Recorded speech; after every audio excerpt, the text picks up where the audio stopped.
আসসালামু আলাইকুম, কেমন আছেন সবাই? আশা করছি আপনারা সকলে ভালো আছেন এবং সুস্থ আছেন।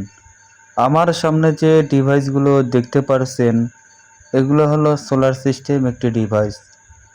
সোলার সিস্টেম মূলত ৩ প্রকার। একটা হলো ওয়ান গ্রিড, একটা হলো অফ গ্রিড, আর আমার সামনে যেটা দেখতেছেন এটি হলো হাইব্রিড।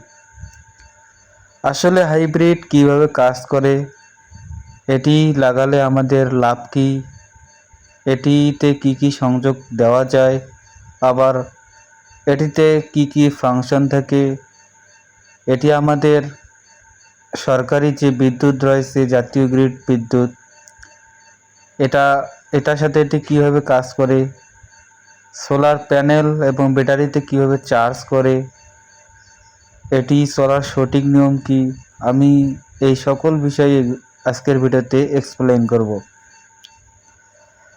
প্রথমে আপনাদেরকে আমি দেখাচ্ছি এখানে বিভিন্ন ধরনের তার ব্যবহার করা হয়েছে। যেহেতু এটা আমরা প্র্যাকটিক্যাল করার জন্য এটা তৈরি করছি, আসলে এখানে যে তারগুলো ব্যবহার করা হয়েছে এগুলো মূলত সঠিক মাপের তার নয়। আমাদেরকে ব্যাটারিতে ব্যবহার করতে হবে ডিসি কেবল। ডিসি কেবল অনেক ভালো মানের কেবল, এখানে আমরা এসি কেবল ব্যবহার করতে পারবো না। এসি কেবলে ভোল্টেজ ড্রপ হয় এবং ডিসি কেবলে খুব হালকা পরিমাণে ভোল্টেজ ড্রপ হয়, কারণ ডিসি কেবলে রেজিস্ট্যান্স কম, অর্থাৎ বাধা কম, যার কারণে আমাদেরকে ব্যাটারিতে ডিসি কেবল ব্যবহার করতে হবে। আর সোলার থেকে এই হাইব্রিড ইনভার্টারে আমাদেরকে ডিসি কেবল ব্যবহার করতে হবে। আর আউটপুট আর হচ্ছে গ্রিড লাইন, এটাতে আমরা ব্যবহার করব আমাদের যে এসি কেবলগুলো আছে সেগুলো ব্যবহার করব। আর আমার এই পাশে যেটা দেখতেছেন এটি হলো ওয়ান গ্রিড। এই ওয়ান গ্রিডের কাজ হলো আমরা এটি দিয়ে আমরা অর্থাৎ বিদ্যুতের ব্যবসা করতে পারি, অর্থাৎ আমরা সোলার থেকে বিদ্যুৎ নিয়ে গ্রিডে পাঠাতে পারি। এটা অনেক পরের হিসাব, এটা আমরা পরে আলোচনা করব। এখানে দেখতেছেন একটা চালু লাইন, এটা আমরা এই ভবনে আমরা ব্যবহার করতেছি। এখানে প্রথমে দেখতেছেন যে আমি যেখানে নাড়তেছি এটা হলো ডিসি কেবল, 4RM কেবল ব্যবহার করা হয়েছে। এখানে সার্কিট ব্রেকার হয়ে ইনভার্টারে আমরা ঢুকাই দিছি। এখানে পিভি ইন বলতে বোঝায় ফটো ভোল্টাইক ইন, অর্থাৎ সোলার প্যানেলের যে তার আসছে, এখানে সোলার প্যানেল হয়ে যে তারটা আসছে ফেজ নিউট্রাল, এটা আমাদেরকে দেখে দেখে লাগাতে হবে। কোনো লুজ কালেকশন রাখা যাবে না, এখানে অনেক সমস্যা হবে। তারপর এখানে ব্যাটারির লাইন, এখানে কমপক্ষে 6RM এর উপরে দেওয়া দরকার ছিল, আমাদের তার ছিল না বিধায় আমরা এখানে ডাবল করে চালাচ্ছি।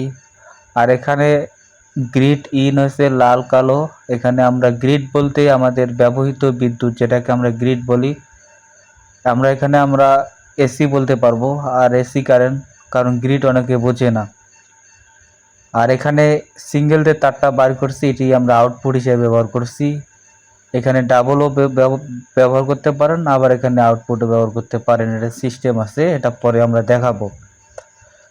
এই হাইব্রিড সোলারে বিভিন্ন ধরনের ফাংশন রয়েছে। বর্তমানে আপনারা যেটা দেখেছেন ডিসপ্লের মধ্যে, এটি হচ্ছে প্যানেল থেকে এখানে বিদ্যুৎ আসছে, আসার পর এখানে ব্যাটারিতে চার্জ হচ্ছে, প্লাস আমাদের এই ভবনের মধ্যে লাইট ফ্যান এটি চলছে। আপনারা এই হাইব্রিড সোলার কিভাবে কিনবেন, এটা কেনার জন্য আপনাদেরকে এর ক্যাপাসিটি, লোড ক্যাপাসিটি এগুলা ক্যালকুলেশন করতে হবে, সেই অনুযায়ী আপনাদেরকে হাইব্রিড সোলার নিতে হবে। আমি আপনাদেরকে সাধারণ হিসাবে কিছু সেটআপ দেখাচ্ছি। এখানে ইন্টার 2 সেকেন্ড চিপিয়ে রাখতে হবে, রাখার পর এখানে ট্রিপ করতেছে, এখানে বিভিন্ন ফাংশন রয়েছে, আপনারা ম্যানুয়াল দেখবেন, দেখে দেখে কাজ করবেন। এখানে প্রথম ট্রিপ করছিল, সেখান থেকে পরের ট্রিপ অপশনে যদি আনতে চান সেই ক্ষেত্রে আবার ইন্টার চাপ দিতে হবে। এখানে আপনারা হচ্ছে ভোল্টেজ সেট করে রাখতে পারেন। তারপর আমরা উপরে গেলাম, উপরে যাওয়ার পর এখানে ফ্রিকোয়েন্সি আমরা সেট করে দিতে পারি, যেহেতু বাংলাদেশে 50 ফ্রিকোয়েন্সি, যার কারণে আমরা 50-এ রাখি। আবার ইন্টার দিলাম, সেভ হয়ে গেল, আবার আগের অবস্থানে এলো। আবার যখন উপরে গেলাম, এখানে আছে যে আউটপুট আমরা কি নেব, অর্থাৎ কোথা থেকে আউটপুটটা নেব। এখানে প্রথমে পি বি জি লেখা আছে, অর্থাৎ সি এর মতো যেটা দেখতেছেন ওটা জি হবে। পিতে আসছে প্যানেল, বিতে আছে ব্যাটারি, তারপর আছে গ্রিড। অর্থাৎ যদি প্যানেল কোনো রকমভাবে ডিসকানেক্ট হয়ে যায়, অর্থাৎ রাত হয়ে যায়, তখন গ্রিড প্যানেল বাদ যাবে, তারপর ব্যাটারি চলবে, তারপর হচ্ছে গ্রিড। তবে আমরা সবসময় রাখবো দিনের বেলা প্যানেল যখন যাবে, তারপর গ্রিড, তারপর ব্যাটারি। এই যে পিজিবি এটা সিলেক্ট করে রাখবো, তাহলে আমাদের বিদ্যুৎ সাশ্রয় সবচেয়ে বেশি হবে। আর এখানে 61টা সেটিং রয়েছে, আমরা এগুলো পরে ধীরে ধীরে এক্সপ্লেইন করব, ব্যাখ্যা করব। এখানে অনেক কিছু জানার আছে, বোঝার আছে, তবে কঠিন না, অনেক সহজ আর কি। এখানে ইউপিএস মোড আছে, এগুলা ম্যানুয়াল দেখে দেখে আপনারা এগুলা সেট আপ করতে পারবেন, কোনো সমস্যা নাই। খুব সহজে এবং ধীরে সুস্থে এগুলা কাজ শিখতে পারবেন। আর হাইব্রিড সোলার অনেক ভালো, কারণ এখানে অনেকটাই বিদ্যুৎ সেভ হয়। আর এটার দাম যেহেতু বেশি, কারণ মেশিনটার দামে 20-25 হাজার টাকা দাম। এখানে বিভিন্ন ধরনের ফাংশন আছে, এগুলা কাজ করলে ইনশাল্লাহ শিখতে পারবেন। এখানে যে আমি দেখাচ্ছি, এখানে প্রথমে গ্রিড বলতে এসি লাইন ইন হচ্ছে, সেখান থেকেও ব্যাটারি চার্জ হচ্ছে। সোলার প্যানেলের আইকন দেখতে পাচ্ছেন, সেখান থেকেও ব্যাটারি চার্জ হচ্ছে। কিন্তু আমাদের আউটপুট হিসাবে শুধু এসি লাইন পাচ্ছি। যখন এসি লাইন বা কারেন্ট চলে যাবে, তখন আমাদের সোলার কাজ করবে প্লাস ব্যাটারি কাজ করবে। হাইব্রিড সোলার মূলত এইভাবেই কাজ করে। এখানে আমরা সামনের ভিডিওতে আরও ভালোভাবে আলোচনা করব।